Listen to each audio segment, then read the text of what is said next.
musharax Nuur Ismaaciil oo kumid ah musharaxiinta tartamaha degmooyinka gobolka Banaadir ee waliba uu saddex deersay qoysaska danyarta ka dhagan degmada Boondheer ee gobolka Banaadir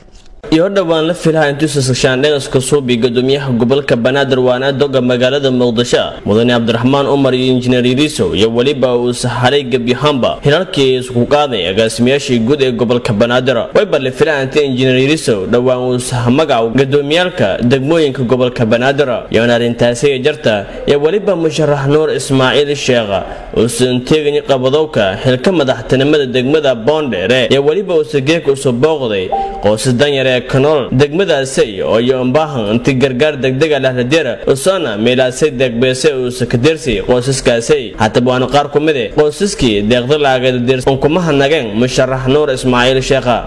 waxaan ugu rajeynaa niyadu leeyahay ee wuxuu maanta Ilaahay ka baryaayo si saalax inuu Ilaahay ugu saqiro waayahay marka musharaxa lacagta dhiibay Nuur Ismaaciil ayaa la yiraahdaa sheekh marka musharaxaas maxaa leedahay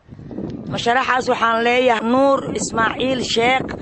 waxaan leeyahay musharaxa oo niyadiisi gashto inuu Ilaahay degmada Boondheer inuu Ilaahay u saqiro musharaxa waa oo doonaa insha Allah Ilaahay muraadkiisa Allah u saqiro Maxamed barakadiisa kii la jecel yahay Allah ka dhigo Boondheer Allah Nuur Ismaaciil Sheekh oo musharaxanteen qabadowka xilka gudoominimada degmada Boondheer ayaa waliba uu sabaqan diray ummada Soomaaliyeed iyo heedo gargaarka inta gurmad degdeg ah la diran qoysaska ka dhibaataysan degmada Boondheer maanta waxaan soo boqday maanta degmada Boondheer oo degmadeedii ah marka waxaan ku faraxsanahay in aan maanta waqti la qaato wax badan soo ma gaarsiin laakiin waxaan jecelahay insha Allah wax badan soo gaarsiin ummada kale Soomaaliyeed waxa uu baaqayaa in ay ka warqabaan shacabkooda ay ka warqabaan oo shacabka Soomaaliyeed marba